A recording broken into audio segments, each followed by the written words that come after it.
asamblea, eh, está en la asamblea plenaria del episcopado, por eso no puede acompañarnos en esta noche, pero bueno, dejó los saludos y bueno, alienta a seguir trabajando en este camino que como diócesis hemos iniciado.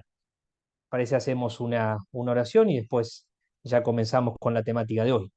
En nombre del Padre, y del Hijo, y del Espíritu Santo. Amén.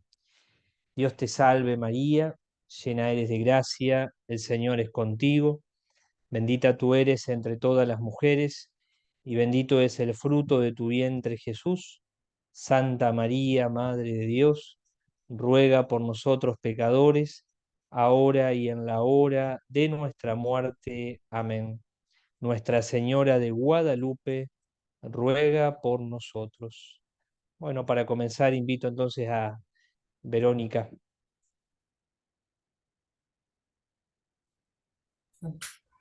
Bueno, hola, buenas noches. ¿Se acuerdan que en el encuentro anterior estuvimos viendo un poco cuáles eran los factores de riesgo y las secuelas que quedaban en las personas que eran víctimas de las situaciones de maltrato y abusivas? Para retomar hoy, espérenme que puedo compartir la pantalla, así lo pueden ver. Bueno.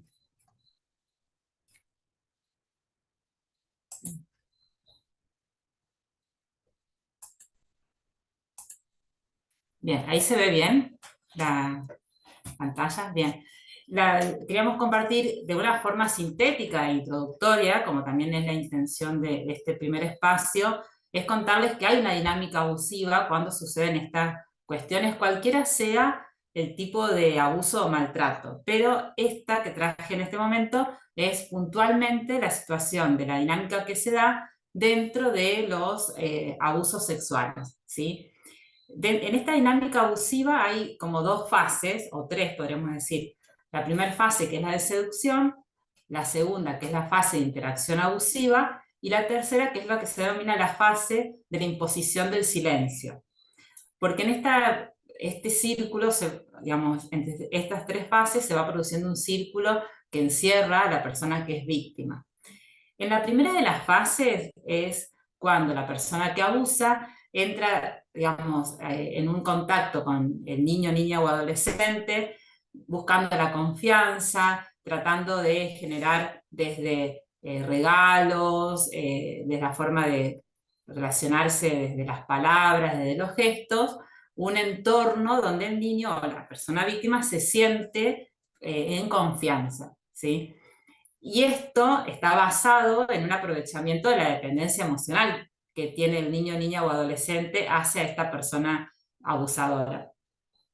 Cuando esta fase está lograda, cuando el abusador percibe que ya hay una confianza por parte del niño, se pasa a la fase de interacción abusiva, que justamente es la fase donde se produce el abuso, que va desde los primeros gestos, caricias, palabras, que ya se consideran indicadores del abuso, hasta, en los casos más graves, la violación, ¿sí? Sin embargo, esto no es de un momento para el otro, sino que lleva tiempo, es como la construcción del vínculo, ¿no?, abusivo, lleva tiempo, trata de que el niño lo considera como un cómplice, ¿no? O sea, esto de que a él también le gusta, de que es parte de un juego. Todas estas actitudes o actos son parte de la situación de abuso y es justamente lo que lleva al niño al silencio, a las amenazas, ¿sí? Bajo las amenazas, perdón, a la fase de silencio. El niño queda como implicado. Cuando digo niño estoy haciendo alusión a niños, niñas y adolescentes, ¿no? Pero la persona víctima queda como implicada en ese círculo porque se siente al principio seducido, ¿sí? Cuanto menor es la edad, menos conciencia tienen de que se está atacando su integridad sexual. Pero en la fase de seducción, el vínculo este de tanta confianza hace que cuando la persona empieza a no querer participar, ¿sí?, las amenazas o los silencios o el yo hice esto porque te quiero, lo sometan a la víctima en una situación de silencio, de no poder contar. Luego de esta fase vuelve otra vez la fase de seducción. ¿Por qué? cuando la persona que es víctima está bajo silencio, no está cómoda, ¿sí? Entonces, como trata de alejarse en el vínculo abusivo, y el abusador vuelve otra vez a la fase de seducción. Por eso, pues, muchas veces las situaciones de abuso son de larga data, ¿sí? Lo que es importante es saber que no hay una elección a conciencia, sobre todo los niños, niñas y adolescentes, no hay un consentimiento a conciencia de lo que implica ser parte de una situación abusiva, ¿sí? Que a veces algunos de los argumentos que se utiliza es, bueno, lo que usan los abusadores, a él le gustó, o a ella quiso, o no me dijo que no, ¿sí? Bueno, es como complejo poder tomar conciencia de eso, y mucho más complejo es para la persona que es víctima querer salirse de esta dinámica abusiva. Por eso, lo que nos parece importante también resaltar acá es que hay un montón de estudios sobre el perfil del abusador, que generalmente son personas que tienen como una doble cara, podríamos decir, una doble personalidad, tienen un perfil social de persona agradable, comprometida, responsable, y en una fase interna está justamente la parte más perversa o abusiva. De hecho, hay muchos ejemplos de personas quizás conocidas públicamente que costó creer que esas personas eran abusivas justamente por el perfil social que tienen. Pero la persona abusiva es una persona que suele estar entre nosotros, digamos, o sea, no es alguien que aparezca con un formato identificable al ojo de cualquiera de nosotros, ¿sí? Entonces, frente a esta situación de dinámica abusiva, nosotros, ¿qué podemos hacer? Es reforzar o generar factores protectores.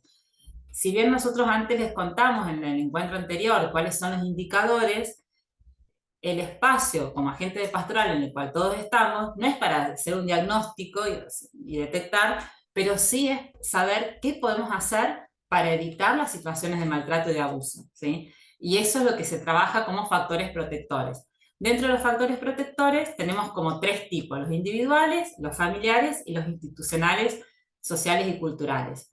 Dentro de los individuales son factores que ya tienen las personas, como pueden ser sus propias conductas, actitudes, procesos internos, que nosotros como adultos que estamos acompañando o que estamos en espacios comunes, podemos reforzar todas las actitudes proactivas, de resiliencia, las conductas, digamos, positivas de los niños, niñas y adolescentes se pueden reforzar, como expresando, digamos, reconociendo las emociones y los sentimientos, ayudarlos a poner límites en las relaciones con sus padres. Esto hace un poco referencia a las situaciones donde hay violencia entre ellos, entonces ayudarlos a poner límites, a que puedan poner límites a los adultos, al reconocimiento de su propio cuerpo, al poder decir que no frente a las caricias que no quiere o a los besos que no quiere, ¿no? Así sean de personas cercanas.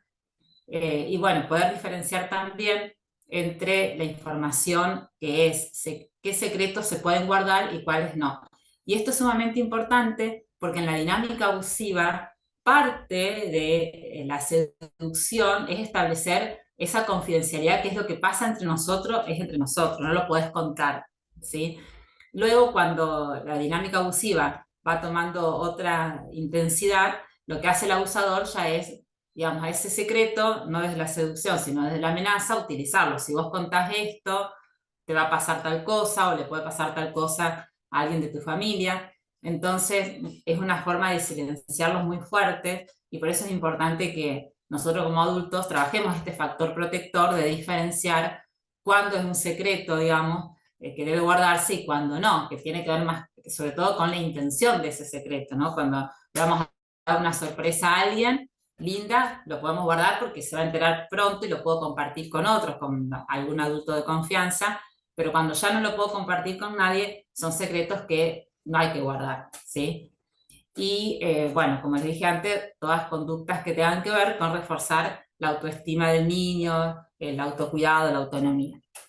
Dentro de los factores familiares que se pueden reforzar son las convivencias, el vínculo afectivo entre padres e hijos, un ejercicio adecuado de la autoridad y de los patrones de crianza saludables que tengan que ver con los derechos humanos, y las normas, los límites y la transmisión de valores, puntualmente, ¿no? O sea, siempre que hacemos pie en los valores, sea tanto en la dinámica familiar como en el espacio de las instituciones en las que estamos nosotros, es un factor protector muy grande porque es el marco que a la persona le va a permitir saber, digamos, qué es lo que me está haciendo bien y qué es lo que me está haciendo mal.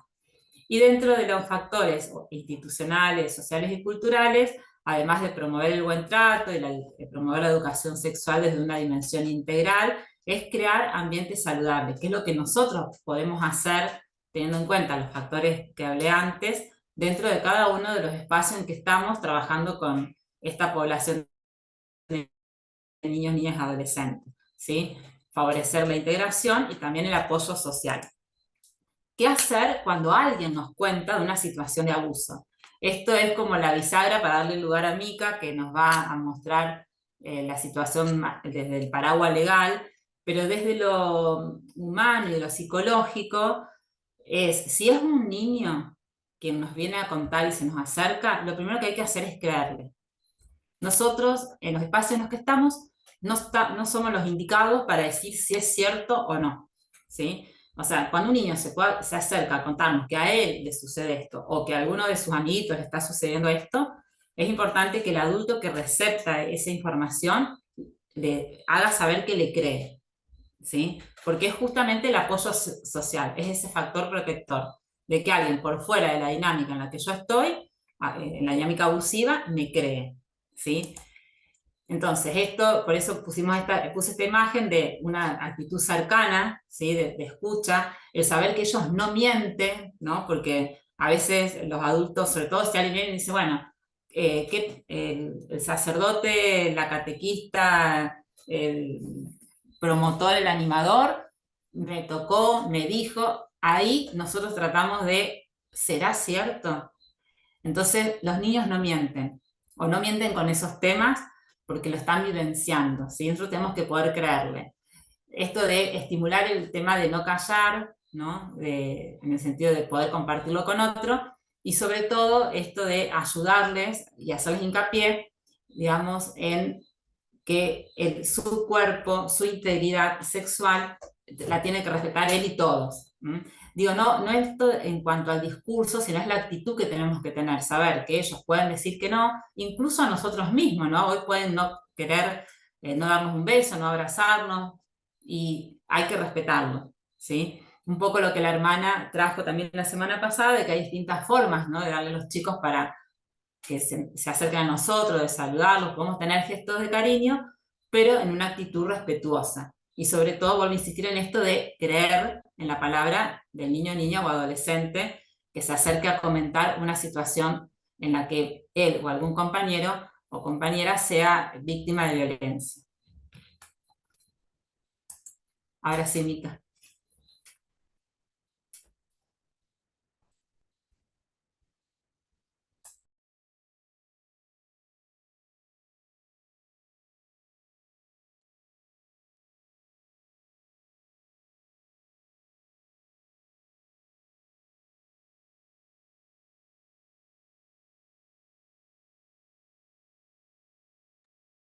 Hola, ¿me escuchan?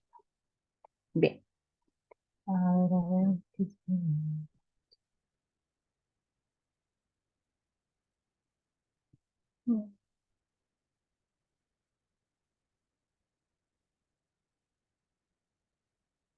Bien. Bueno, mi nombre es Micaela, yo soy abogada y actualmente soy la que está encargada de la recepción de informes.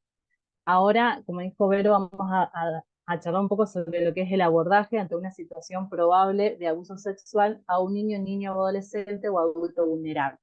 Que lo voy a llamar como NAP y como lo llamamos así también en el protocolo de la diócesis. Vamos a charlar un poco sobre la normativa estatal y sobre el protocolo de actuación de la diócesis de Rafaela. En esto solamente hago una aclaración de que el protocolo nunca va a suplir la normativa o la legislación que estatal como ciudadanos tenemos que cumplir, sino que viene a complementar o a sumar. En ningún momento va a reemplazar la normativa estatal y por eso vamos a arrancar con eso. Y otra de las aclaraciones, como ven en el título, estamos hablando de una situación probable. Acá no hay certeza, porque la certeza te la va a dar la justicia, nos la va a dar la justicia con una investigación. Nosotros acá no somos quienes para realizar un tipo de investigación y decir si es cierto o no es cierto, si es verdad o no sobre una situación. Para arrancar, bueno, y quería hablar de la Convención sobre los Derechos del Niño, que es una convención que el Estado argentino adhiere y que tiene jerarquía constitucional, es decir, para que entiendan, es la normativa más jerárquica, más alta que como Estado tenemos y como ciudadanos debemos cumplir. ¿Y por qué es importante? Porque viene a traer ciertos conceptos que hasta el momento no estaban o no se tenían tan claros. Primer concepto de niño, que es el que también coincide con nuestro protocolo, que niño es todo aquel menor de 18 años. Entonces, cuando hablemos de niño, en todo lo que va a la charla, siempre tengamos en cuenta esto, ¿no? Menor de 18 años, estamos hablando de niño, niña y adolescentes.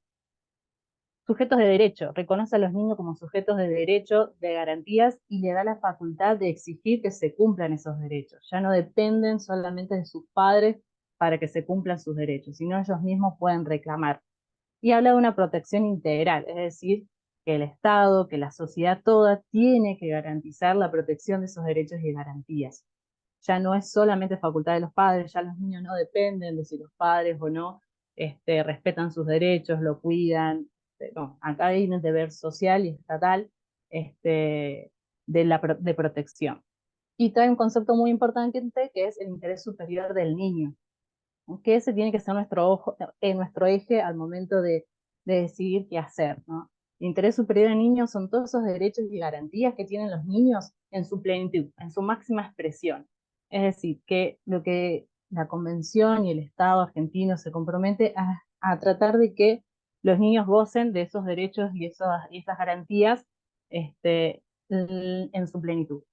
Cuando haya una contraposición de algún derecho privado, de algún derecho de otra persona con un derecho de niño, niña o adolescente, siempre va a primar el derecho de niño, niña o adolescente en base a este interés superior del niño. ¿Eh? Eso es importante porque al momento de analizar y ver, siempre tengamos en cuenta ese eje, ¿no? El interés superior del niño es por sobre todo los otros derechos o sobre todo los otros intereses que creemos que pueda haber en el medio de este tipo de situaciones.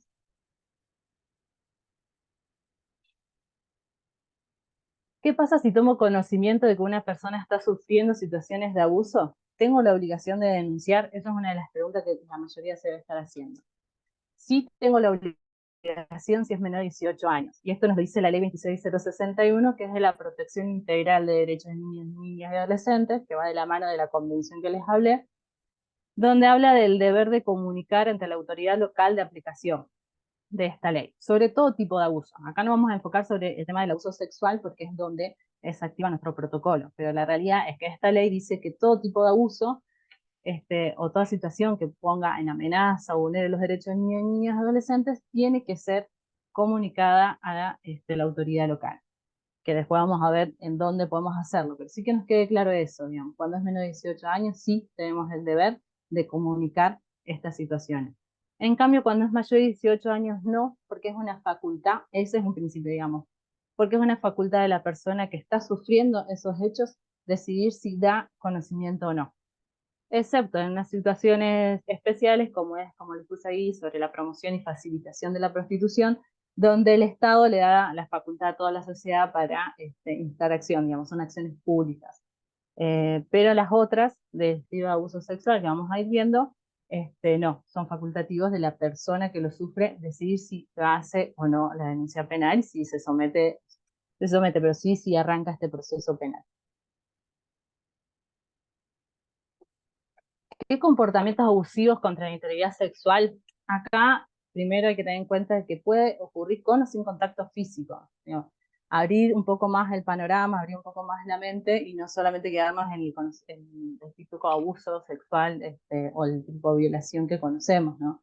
Desde los comentarios, actitudes intrusivas sexualizadas, los manoseos, los tocamientos, los contactos por arriba o por debajo de la ropa, el exhibicionismo, el voyeurismo, ¿entiendes? Eso es la excitación por espiar a alguien, espiar a un menor, la masturbación a la vista de un NAP o de un adulto, la exhibición de pornografía a menores, la pornografía infantil, la explotación sexual comercial, la incitación a que se masturben o que realicen besos sexuales o que realicen otro tipo de acto de índole sexual entre menores, el coito interfemoral, la penetración sexual o su intento, tanto por vía vaginal, anal, bucal, la reproducción de todos estos comportamientos a través de las cartas, del teléfono, mensajes de texto, de redes sociales, como es el grooming, y cualquier otro comportamiento de índole sexual que vaya contra la integridad sexual de una persona. Tengamos en cuenta que, por ejemplo, el grooming se sanciona en el 2013, es dentro de todo nuevo, porque responde a un cambio social que surge dentro de hace poco tiempo.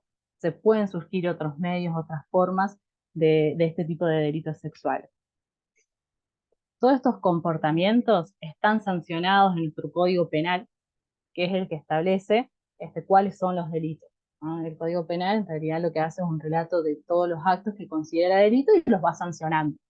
No me detengo en todos esos actos, pero sepan que los que mencioné están tipificados en el Código Penal y la ley de Estado los sanciona. Pero sí es cierto también que el Código Penal habla de lo que es el consentimiento, ¿no? Y diferencia los actos, en realidad diferencia según las edades el estilo de consentimiento, y eso nos va a decir si hay un acto sexual abusivo o no. Cuando es menor de 13 años, acá no importa si existe o no consentimiento. O sea, para la ley, el menor de 13 años no puede prestar consentimiento a ningún tipo de acto sexual. ¿Mm? Entre 13 y 16 años puede haber consentimiento, pero el código va a pedir que por el tema aprovechamiento en la inmadurez de la víctima, especialmente cuando hay mucha diferencia de edad. Un caso sería, por ejemplo, que no sé, algún animador mayor de 30 años esté en relación con una menor de 14 y se le manifieste que para salvarse tienen que tener relaciones. Por más que, no sé, en un mensaje de texto diga que hay consentimiento, que ella sí quiso, si hay toda una manipulación en el medio, no se va a considerar como que haya consentimiento.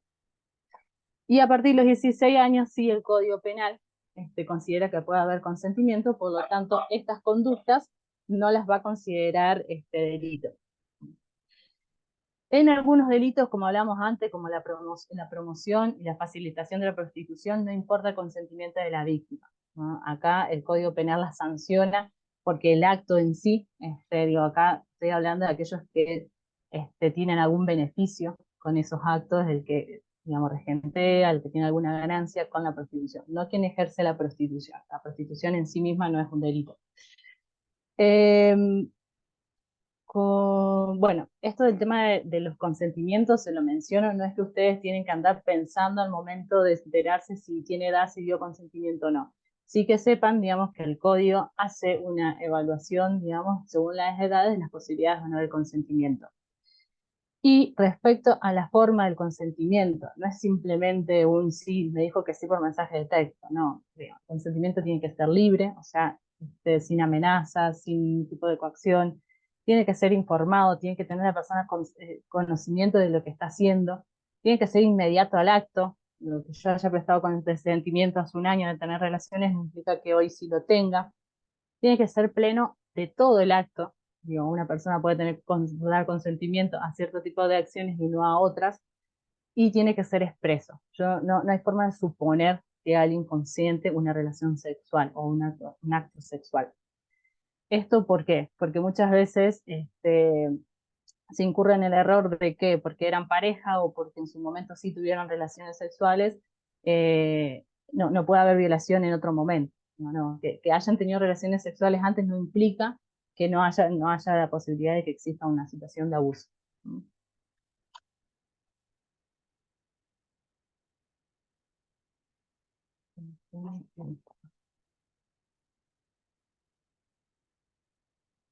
Cuando una informa sobre un abuso sexual es muy importante escucharlo y acogerlo con atención, cuidando siempre el interés superior del niño. Esto es un poco de resumen y un poco que más hacia lo que vamos a seguir, y también dijo Verónica, ¿no? Importante la escucha, importante escogerlo y importante poner el interés superior del niño por sobre todo, por sobre la imagen de la iglesia, por sobre la imagen del sacerdote, por sobre la unión familiar, que eso es muy común, por sobre la unión de un grupo de jóvenes. No, el interés superior del niño es lo principal, y si hay algún riesgo de que sus derechos o que esté sufriendo una situación de abuso, se tiene que actuar. ¿Cómo debe ser la escucha, ¿no? Para evitar la revictimización de los niños, niñas y adolescentes o de un adulto vulnerable o un adulto que sufrió? ¿No? Acá vamos a algunas pautas, y esto es para evitar la revictimización, es decir, evitar que la persona que nos está contando, por ciertas actitudes mías al momento de escucha, vuelva a sufrir, ya sea por el relato excesivo, ya sea porque se siente juzgada, porque se siente que no se... O sea, volver a evitar que la otra persona sufra más de lo que ya sufrió. Entonces, ¿qué tipo de actitud? Guardar la mayor serenidad y escuchar. Habilitar y procurar espacios sin interrupciones. Si alguien a la salida de mí se me agarra y dice que quiere contarme que sufrió un abuso, me retiro, me busco un espacio tranquilo, le doy un lugar, le doy la importancia que tiene y no sigo el relato ahí en medio de toda la gente que sea escuchado y demás. Dar tiempo a que la persona se exprese sin retrasar, sin interrumpir, especialmente si son niños, niñas, adolescentes que no quieren hablar, o sea, que a veces manifiestan y llega un momento que no quieren seguir hablando, respetar eso, no tenemos por qué forzar a que una persona siga hablando. Realizar preguntas abiertas o generales para determinar hechos básicos, evitar el interrogatorio. Acá hay que ser muy cautelosos en evitar hacer preguntas por una cuestión de curiosidad mía y no por una cuestión de qué es lo que necesito para ayudar a otra persona. No inducir las respuestas, y solamente procurar la información mínima sobre el hecho cuando me sea posible. Recordemos que si no quiere hablar, no lo vamos a obligar a hablar, pero si me permite determinar qué pasó, cuándo, dónde y quién lo hizo, es bueno poder tener esa información básica, porque es lo que nos va a permitir tomar ciertas acciones, y por lo menos si vamos a hacer la denuncia, también le va a permitir a la autoridad tomar determinadas acciones. Tengamos en cuenta que a veces puede ser que el único momento que el niño manifieste lo que le pasó, va a ser, puede llegar a ser el momento en donde nos expresa a nosotros, ¿no? Después, dentro de la investigación, se hará en otro contexto, pero mientras tanto puede ser que el niño adolescente haya confiado en nosotros y sea el único momento en donde lo ha manifestado. Tampoco esto de inducir las respuestas. Es importante escuchar. Si preguntamos, hacer este tipo de preguntas sencillas y escuchar la respuesta y no suponer y no adelantarnos a lo que la persona nos va a decir. Un ejemplo por ahí es, si un niño o niña me dice que cuando fue a la sacristía un hombre lo manoseó, y yo le digo, ¿quién? Porque fui justo que pasaba el sacerdote, y entonces le digo, ¿quién fue el sacerdote? Y él capaz me dice que sí, pero se trataba del seminarista, pero como lo vio con el clérigo, para el niño es lo mismo.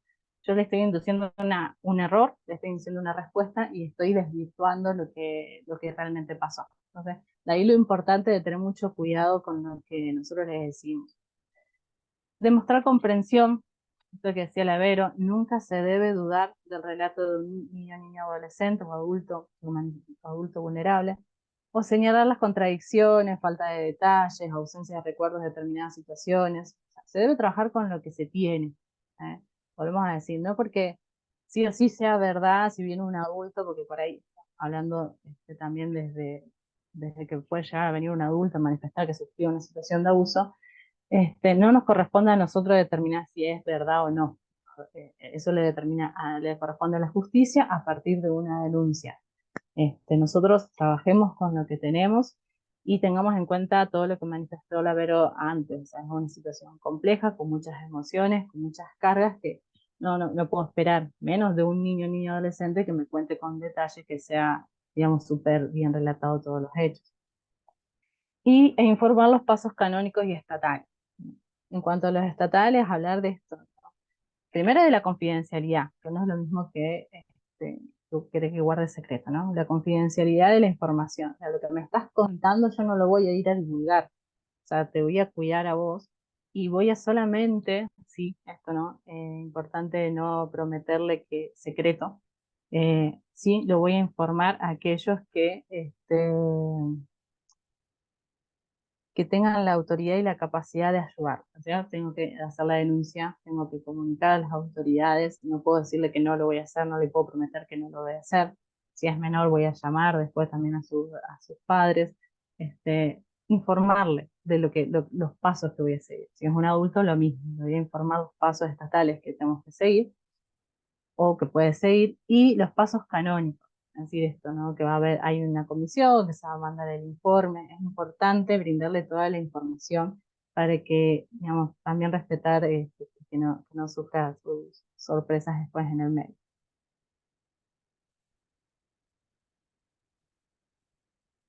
¿Qué hago una vez que escuché con toda la información que me llevó? Acá es después que escuché, o sea, me tomo el tiempo para escuchar, para coger, para estar ahí en el momento en que esa persona me cuenta.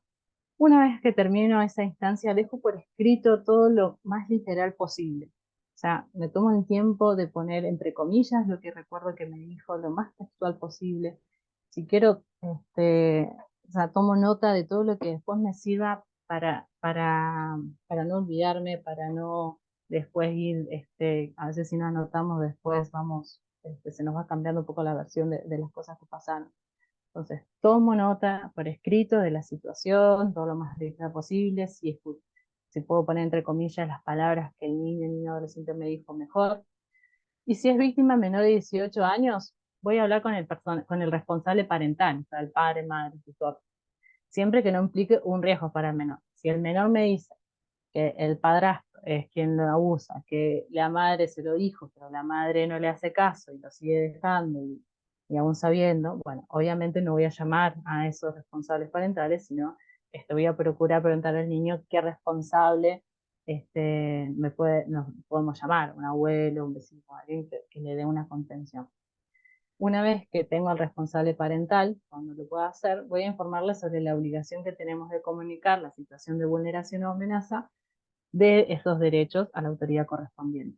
Acá una paréntesis, a partir de también la legislación lo que hace es no solamente poner la obligación de comunicar una situación de vulnerabilidad, o sea, cuando ya están dañados los derechos de un niño adolescente, sino también aquellas situaciones que amenazan ese tipo de vulneración. Digamos. Si el menor ya está expuesto a situaciones, no sé, nos cuenta, si bien ya son situaciones de abuso, pero bueno, nos cuenta que va a la casa adultos que siempre lo buscan para que quieren manosearlo, pero se logra esconder, se logra escapar, son situaciones de amenaza. Bueno, ahí también vamos a actuar. En cambio, si la víctima es mayor de 18 años, lo que vamos a hacer es informar sobre la facultad que tiene ella de realizar la acción penal ante la autoridad competente. Y vamos a respetar esa decisión. O sea, si son la víctima es mayor de 18 años, es ella quien tiene que realizar la acción penal. Si tengo dudas, me acerco y ante la duda, si no sé si tiene 17, 18 años además, bueno, hago la denuncia, hago el informe a la autoridad competente y será la autoridad competente quien la cite y si tiene mayor de 18 años, le pedirá que tome la decisión esa persona. ¿Dónde comunicar los hechos? Bueno, acá nosotros mencionamos algunos que son los que actualmente están en Rafaela. Acá hay diferentes localidades, hay que ver en cada localidad qué autoridad, qué institución podemos acercarnos, pero tenemos la Secretaría de la Niñez y Adolescencia y Familia, el Ministerio Público de la Acusación, que es el MPA o la Fiscalía, el Centro de Asistencia a la Víctima de Violencia Sexual y Familiar, el Centro de Asistencia a la Víctima de los Delitos, a las comisarías locales, en las escuelas católicas, a los directivos para que den intervención al socioeducativo y todo otro organismo del Estado que se cree para ese fin, ¿no? Acá traigo nomás a colación esto, la ley les obliga a los funcionarios públicos a tomar conocimiento de las denuncias y a tramitarlas. Es una obligación, una imposición, no puede haber un funcionario público que diga, no, mira, yo no te voy a tomar la denuncia. La tiene que tomar y la tiene que tramitar. ¿Qué más hago si es dentro del ámbito eclesial? ¿No? Hasta acá estuvimos hablando todo lo que el Estado como ciudadanos nos pide y nos obliga a hacer, ¿no? Pero bueno, si es dentro del ámbito eclesial, acá el protocolo nos pide algo más. Cuando hablo de ámbito eclesial no solamente me refiero a la capilla, al edificio, a la parroquia, ¿no? Si un grupo juvenil va a una placita y va a hacer una actividad, el ámbito eclesial va a ser esa plaza. Sí, por el contrario, no sé, en el salón de la parroquia, va un profesional de la salud a dar una charla a los padres de catequesis, eso también va a ser un ámbito eclesial, por más que en la charla no tenga que ver quizás directamente con la iglesia. En los campamentos, en todos los lugares en donde nos movamos motivados por las actividades eclesiales, estamos dentro de un ámbito eclesial. Tenemos que mandar el acta a la oficina de informes. Esa acta es la que está al final del protocolo, que nos pide, además de los detalles del relato, nos pide cierta información. La vamos a completar y la vamos a mandar al mail que figura ahí en la pantalla, a la oficina de informes de Rafaela, en un plazo menor de 48 horas. Digo, el acta no tiene que ser el motivo para retrasar el anoticiamiento, darnos a conocer esa situación si es necesario tomar ciertas medidas. Puedo mandar un mail y decirle, me tomé conocimiento de tal abuso, mando lo que tengo, mando la información que tengo, pido que se comuniquen, que nos comuniquemos con ustedes, y después, dentro de las 48 horas, se toman el tiempo de hacer el acta. Pero lo importante es que se anoticien, y esto también tiene que ver con lo que dije antes, ¿no? Dar a conocer la autoridad competente es de forma inmediata. No puedo tomarme 3 días. Me contaron, un niño me contó que fue abusado por su familia y puedo tomarme el sábado, domingo, lunes, y bueno, el miércoles agarré fuerza y voy a hacer la denuncia. No, esa persona necesita, la hagamos de forma inmediata porque necesita su cuidado, necesita protección. Lo mismo pasa acá.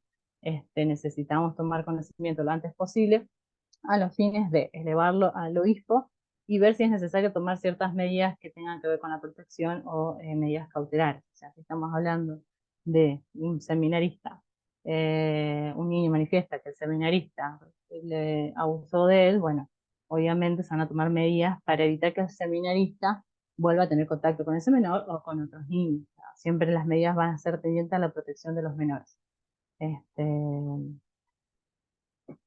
Y en algunos casos, además de estas medidas, se va a evaluar. En algunos casos es necesario iniciar un proceso canónico que está regulado de forma especial, que es para determinadas personas, como en el caso de los clérigos, se va a iniciar un proceso canónico que es paralelo al proceso penal.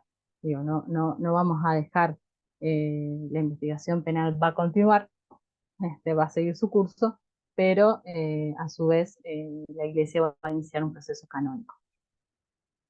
Durante todo este proceso también se le va a hacer saber a ustedes, si nos manifiestan esta situación, cómo sigue la investigación, cuáles son los pasos. Digo, acá lo ideal, digo, acá no se trata de esconder, ¿no? Acá se trata de informar a los que realmente importa. No vamos a andar informando innecesariamente, siempre se va a tratar de cuidar a la víctima.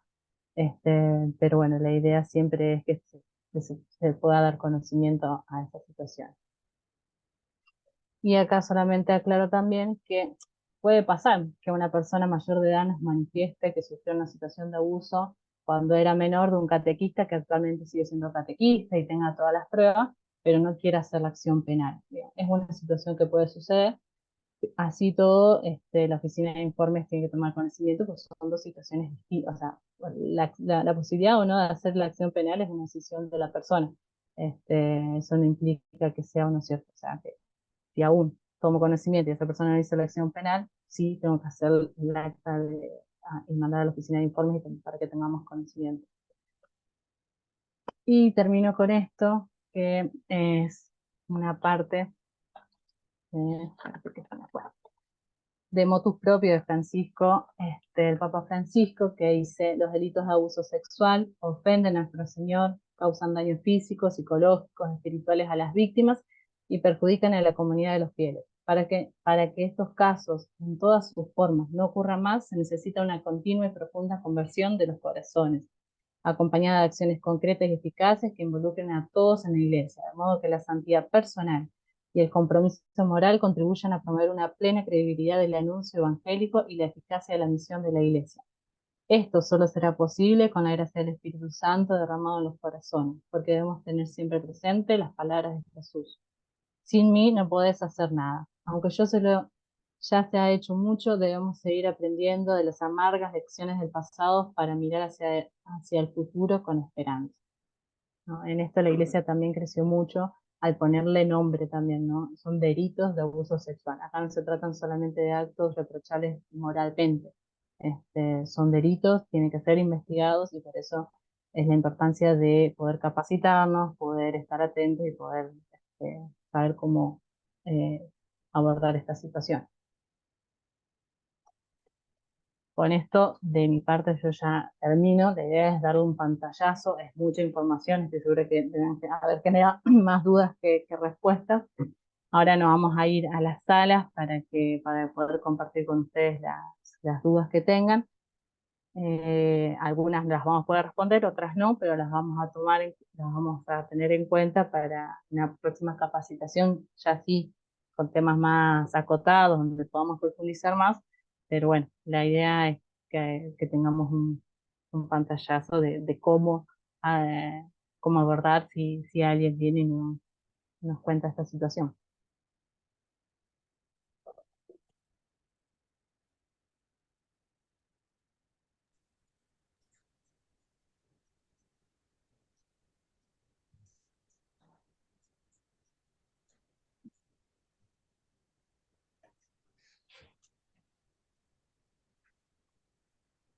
Ahora, en tu ratito, Diego, vos nos mandás a las salas. Sí. Bien. Lo que sí, no olviden, va a haber 5 salas, cada uno elige a la sala que quiere ir, no se olvide de eso, porque si no quedan como que no estuvieran en ninguna y se pierden lo rico del compartir lo que nos estuvieron compartiendo hoy Vero y Mica.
de retiro.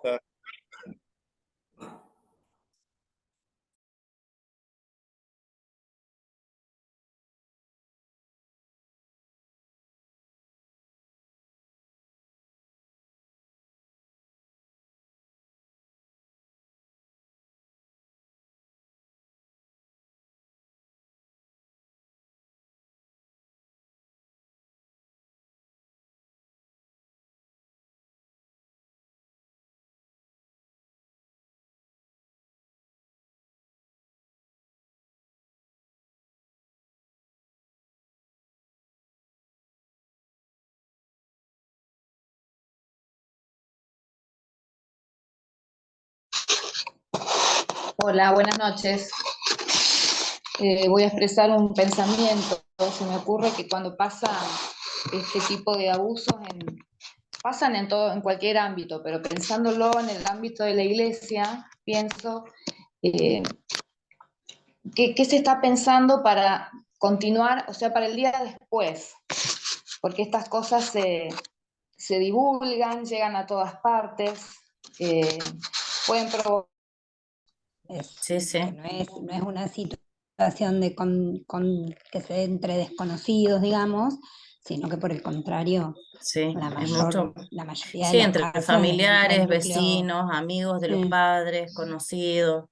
Yo justo hoy hablaba con un matrimonio que estaba atendiendo y le decía esto por ahí, porque justamente el papá me planteaba esto, que siempre tiene miedo que a la nena le pase algo, que alguien le haga algo y demás. Y yo le digo, un error muy frecuente que cometemos los papás es decirle a los chicos, dale un besito, dale un besito. Tenés que darle un beso a fulano, porque tenés...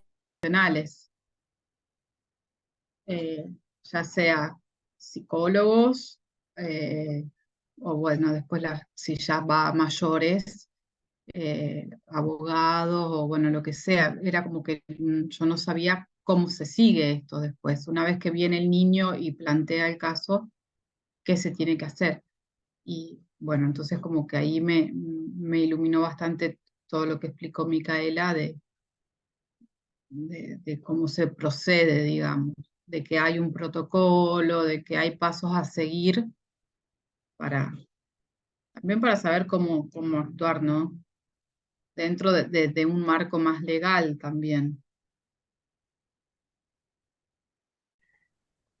Lo que pasa es que no sabemos, si pudiéramos compartir alguna duda, no sabemos quién puede responderla. Claro.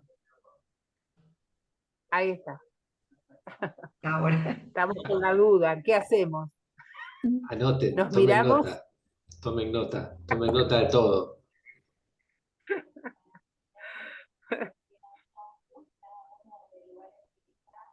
No, yo un poco estoy viendo las distintas salas para ver si está funcionando todo correctamente.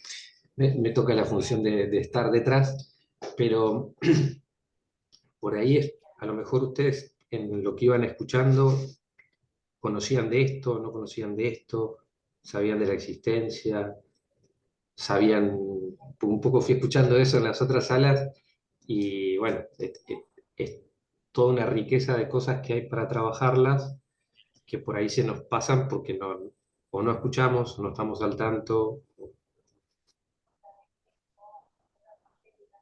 Sí, uno está enterado de que han pasado casos, por supuesto. No sé, por ejemplo, si uno estaría atento y descubre alguno de estos hechos y se acerca a la familia a hablar. Y la familia, por ejemplo, dice, no tenés por qué meterte, no es asunto tuyo. ¿Qué se puede hacer en ese caso? ¿Ir directamente a hacer una denuncia penal, pasando por arriba de los padres del menor? Esa es una duda que tengo, por ejemplo. Por ahí siempre lo mejor es tratar de, como de ir a acompañar. Vieron que Mica decía, acompañar sin presionar, pero siempre, sobre todo si se da en un ámbito eclesial, o una escuela, o un colegio, sea público, privado, lo que sea, siempre es tratar de motivar a que en un determinado momento se haga la denuncia. Porque básicamente es privilegiar el bien mayor del pequeño, ¿no? Si es un niño. Y si ya es una persona adulta, tratar de también ir acompañándola a que tome la decisión de denunciar. ¿Cómo? No sé, pero la idea es esa, ir acompañando y a ir demostrando que lentamente es bueno que haga la denuncia. Mm. Yo lo agarré empezado, o sea, fui ya para la segunda parte, cuando estaba Micaela hablando, y me queda, o sea, porque ya el abuso es, o sea, puede ser de palabra, ¿no? O sea, por lo que entendí, no necesariamente tiene que haber, digamos, un ultraje sexual para definirlo de una manera, digamos, para distinguirlo. Eh, co- ¿Cómo haces con eso, no? Cuando la cosa es o por palabra o por ejemplo, alguien dice, no me gusta que me abrace, por ejemplo, cuando llego. Catequista que es muy efusivo, que abraza, o sea, no pasa de ahí, ¿sí? Pero la criatura dice, no me gusta que lo haga. ¿Cómo se procede en esos casos, no? ¿Qué se hace? O sea, porque vos no vas a denunciar a alguien porque te abrace, no sé, digo yo, porque el hilo es tan fino ahí, ¿no? Eh, Porque, bueno, a lo mejor el otro es efusivo nomás, o la otra, porque también puede ser una catequista, ¿no? Ante una manifestación así, ¿cómo proceder? Yo creo que lo principal siempre, que era, fíjense que era lo primero que estaba, es escuchar. Ya ahí ya es una acción, escuchar. Y Sí, bueno, lo segundo es ir viendo cómo acompañarlo, si es una catequista o es un catequista, hablarlo con el cura que esté, para ya ir de alguna manera poniendo digamos, en conocimiento a la persona que está a cargo. O sea, en este caso, si es una parroquia, el párroco. Eh, si por ahí el párroco nos da miedo y hay vicario, el vicario. Eh, Como ir dando pasitos para que la persona que está a cargo tome conocimiento.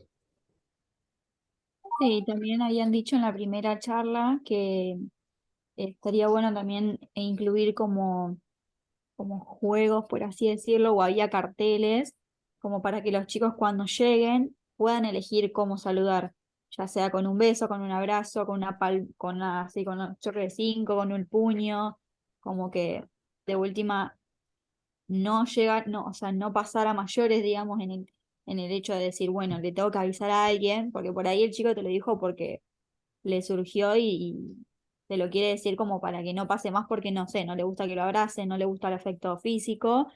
Entonces saber como para la próxima que a ese chico por ahí no le gusta tanto el contacto físico y saludarlo con un choclo 5 con un hola de lejos o así. En la primera charla habían dicho eso, como que darle varias opciones para que los chicos puedan sentirse también libres en elegir cómo saludar. claro. Y supongo que también tendrá que ser algo de reflexión dentro de lo que es el grupo de catequistas, ¿no? O sea, no todos los catequistas están enterados de todo esto, de cómo manejarse con los chicos, de cómo relacionarse especialmente con los chicos, ¿no? O sea, hacer hincapié en cuánto cuidado tenemos que tener a la hora de relacionarnos con los chicos. Ya no es lo mismo que antes, o sea, no es porque las cosas ocurran ahora, las cosas ocurrieron siempre, ¿sí?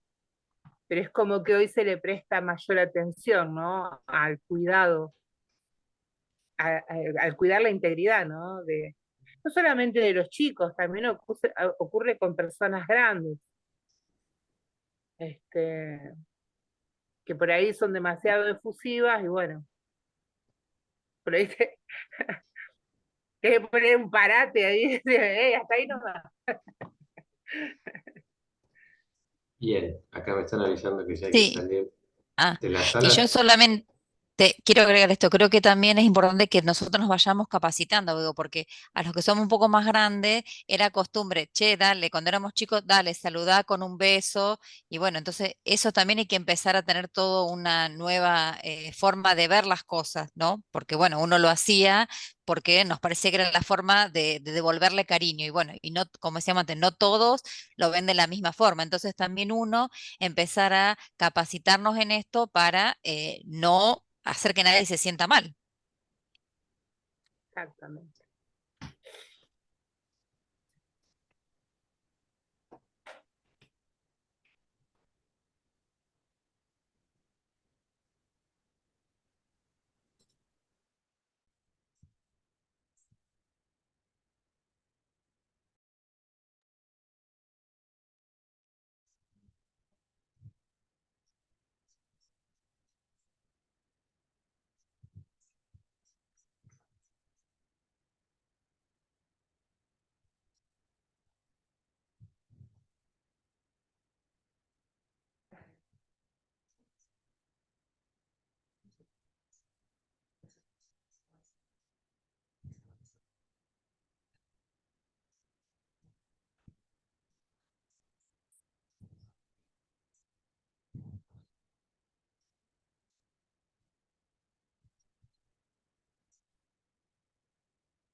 Bueno, ya estamos todos, Diego.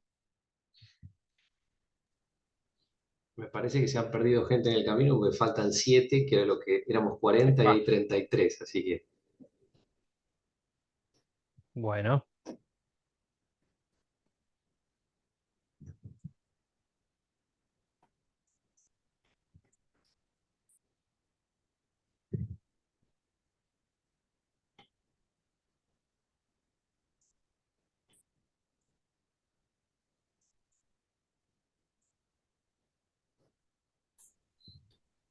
Ahí está, ahora sí, no podía desilenciarme.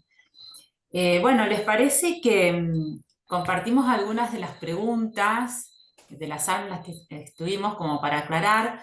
Una de las que salió, en la cual participé, era cuáles eran las características de los adultos vulnerables.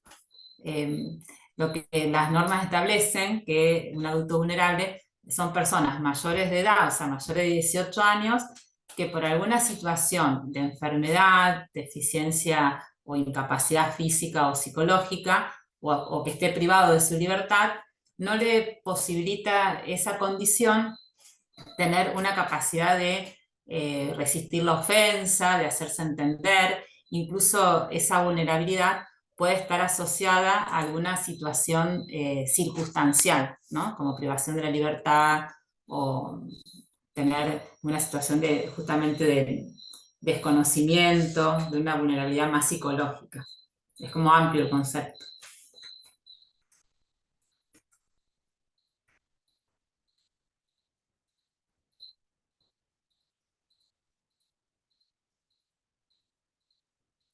Otra de las preguntas tenía que ver con ampliar el conocimiento sobre los detalles del protocolo, sobre qué hacer una vez que nos anoticiamos de que hay una situación de abuso dentro de un ámbito eclesial.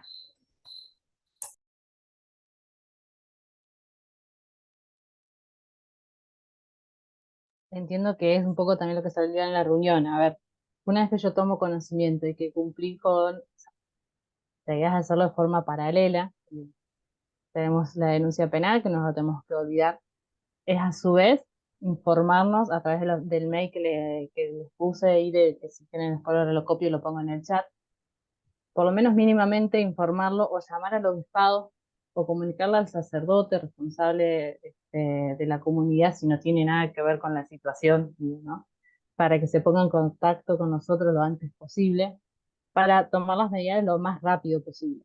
Después tenemos 48 horas para hacer el acta, pero lo ideal sería que de forma inmediata nos den conocimiento y que a su vez, bueno, se pueda hacer la denuncia, que los padres puedan hacer la denuncia, o si es un adulto, se le informe los derechos, ¿no?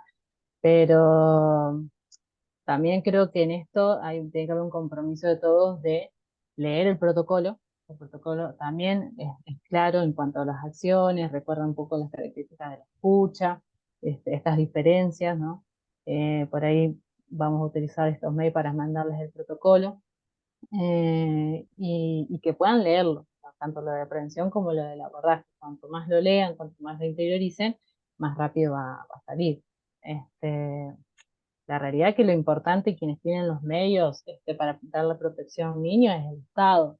Entonces, procuremos que el Estado tome intervención y procuremos que la Iglesia tome las medidas necesarias si es quien está generando ese ambiente que genera un riesgo. O sea, si es un catequista, bueno, que sepa la Iglesia para evitar que el catequista tenga contacto, por lo menos hasta que se investigue. Digo, esto no se trata de ir culpabilizando, diciendo o señalando, sino se trata de tomar las medidas hasta que la justicia determine. Es una forma de cuidar a quien empieza a ser víctima de una situación de abuso.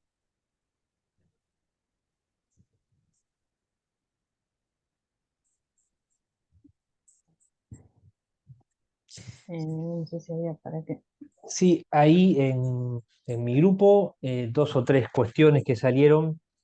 Una que algo estuvimos charlando, pero Mica, si querés volver a retomar un poquitito el tema, es cuando ocurre algo en un ámbito eclesial y con las características que vimos, la obligación de la denuncia, de acuerdo a lo que la ley manda. Exacto. Eso también salió en mi grupo. A ver, quien toma conocimiento tiene la obligación de comunicar o de denunciar. Digo, no es el padre del niño quien tiene la obligación, no es el sacerdote de la parroquia. Si la persona vino y me comentó, un niño adolescente, me informó, me contó, o lo pude detectar por los comportamientos que Verónica manifestó, más algo que lo haya dicho, pero quien tiene la obligación de ir y comunicar soy yo, no es un tercero. La ley me la impone a mí. Incluso esto, digamos, hay una ley ahora, a veces uno de los impedimentos o de los miedos que tenemos es de ir a hacer la denuncia, porque si esa persona, el padre de esa persona se entera que lo denuncié, le tengo miedo. Bueno, existe lo que también está, es la ley Lucio, que es por este caso de este niño bueno, que sufrió maltratos y abuso de parte de su mamá y su madrastra. Bueno, esa ley me permite acercarme a la autoridad, a la comisaría o a la autoridad competente y decir que quiero hacer la denuncia y la comunicación de forma anónima. Entonces, de esa forma, si yo tengo miedo de que haya represalias además, bueno, es una forma de cubrirme, de que no se enteren y de cumplir con esto. Acá lo importante es poder proteger al niño y la única forma es poniendo en marcha el aparato judicial y la única forma es a través de la denuncia y la comunicación. No hay otra manera. Tengamos en cuenta esto. Realmente el adulto somos nosotros y estamos hablando de una situación de niño y niña adolescente que necesita del actuar de un adulto para proteger su situación.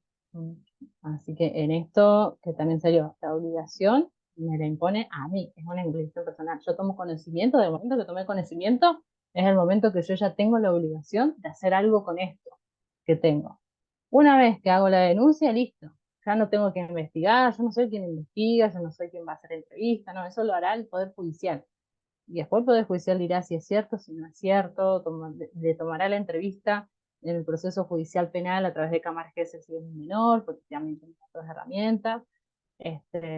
Yo ahí ya termino, digamos, mi función, porque le corresponde, digamos, la pelota esta tan pesada que tengo, que es el tomar conocimiento, se la traslado a quien tiene los medios para protegerlo, que es el Estado.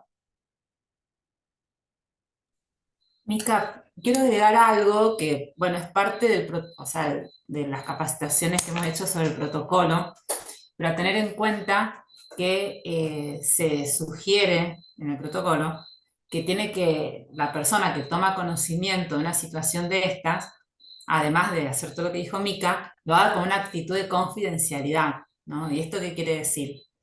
Que se lo va a comunicar a las personas digamos, en la línea que dijo Micaela, pero no al de al lado, ¿sí? Si yo, catequista, me entero de esto, se lo comunicaré, esto se lo tengo que comunicar no a mi compañera catequista, ni al otro, ni al otro, porque tiene que ver con, es una parte importante de resguardar la identidad y la integridad de ese nada, ¿sí?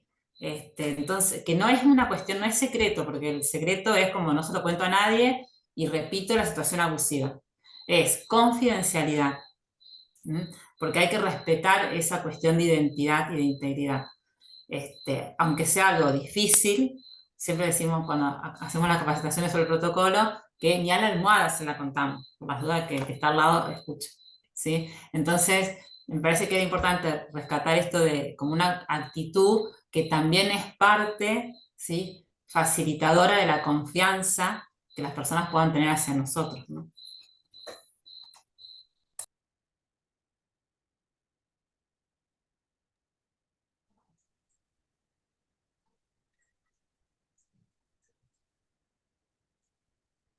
No sé si hay alguna pregunta más que haya quedado de algunos grupos en los que estuvimos. Si no, dos palabritas para cerrar.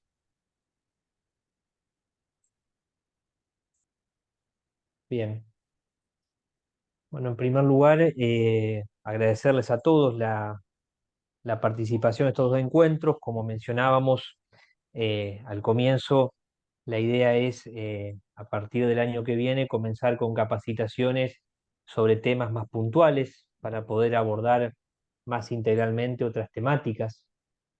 En segundo lugar, en mi grupo, una de las cuestiones que salió, por eso la retomo ahora, es, bueno, ¿qué pasa con el día después, ¿no? El día después como iglesia, pero creo que también tenemos que recordar, en primer lugar, el día después de la víctima, del que da el paso de hacer la denuncia que corresponde, el día después de todos, ¿no? Creo que gran parte del día después pasa por el día antes, pasa por la prevención, ¿no? Este, como decíamos al comienzo, el reconocer, el llamar a las cosas por su nombre, nos va allanando ya desde ahora el día después. Es verdad que queda la confianza muy herida, es verdad que siempre hay un sentimiento de sentirse traicionado incluso por la institución iglesia. Todo esto es verdad y no lo podemos negar. Y el mejor modo de caminar el día después es llamar a las cosas por su nombre, es reconocer la falta, más aún es reconocer el pecado, es reconocer la gravedad del pecado, pero por sobre todas las cosas es reconociendo, animarnos a hacer iglesia, a hacer camino como iglesia y hacer camino juntos y hacer camino buscando ayuda, buscando los medios, sabiéndonos acompañar. Creo que el mejor camino también para nosotros, cada uno como agente de pastoral, en el lugar que le toca estar, el mejor camino de transitar es el día después, es transitarlo siempre como iglesia, caminando juntos, dejándonos ayudar, animándonos a formarnos, teniendo en cuenta y teniendo bien presente la responsabilidad que a cada uno, desde el camino en que estamos, nos toca asumir. Ojalá que estas capacitaciones, estas primeras capacitaciones que desde la comisión hemos ofrecido, nos ayuden a seguir recorriendo este camino como iglesia, un camino que es para tener herramientas, para poder afrontar las situaciones, para poder acompañar las situaciones como verdaderamente tenemos que acompañarlas, y un camino también que se nos vaya abriendo para ayudar también a sanar tantas heridas de tantos que han quedado tirados en el camino por estas situaciones. De algún modo también desde la prevención, desde el abordaje, animarnos a hacernos buenos samaritanos de aquellos que han sufrido estas heridas en el camino de la vida y que lamentablemente tantos las han sufrido también en nuestros ámbitos, en los ámbitos eclesiales. Con el compromiso y con el deseo entonces de seguir caminando juntos en esto, de seguir formándonos, de seguir abriendo espacios de diálogo, creando espacios de capacitación, le vamos a pedir al Señor que nos ayude en este camino, que nos ayude a seguir recorriéndolo y que nos ayude también a responder dócilmente a lo que Él hoy nos está llamando. Lo hacemos con la oración que Él nos enseñó. Padre nuestro que estás en el cielo, santificado sea tu nombre, venga a nosotros tu reino, hágase tu voluntad en la tierra como en el cielo. Danos hoy nuestro pan de cada día, perdona nuestras ofensas, como también nosotros perdonamos a los que nos ofenden. No nos dejes caer en la tentación y líbranos del mal. Amén. Antes de la bendición, simplemente dos cositas. En primer lugar, si por ahí después a alguien le quedó alguna pregunta, alguna cuestión, puede acercarla ya sea por mail al mail de la oficina de informes o también al mail de la Pastoral de las Comunicaciones, que es el mail mediante el cual recibieron este link. La pastoral nos los va a transmitir. Y en segundo lugar, me decía Diego que la charla anterior ya está disponible en el canal de YouTube de la Pastoral de las Comunicaciones de la Diócesis, y esta charla de hoy estará disponible a partir de mañana. Así que bueno, muchas gracias a todos. Les doy la bendición para poder terminar.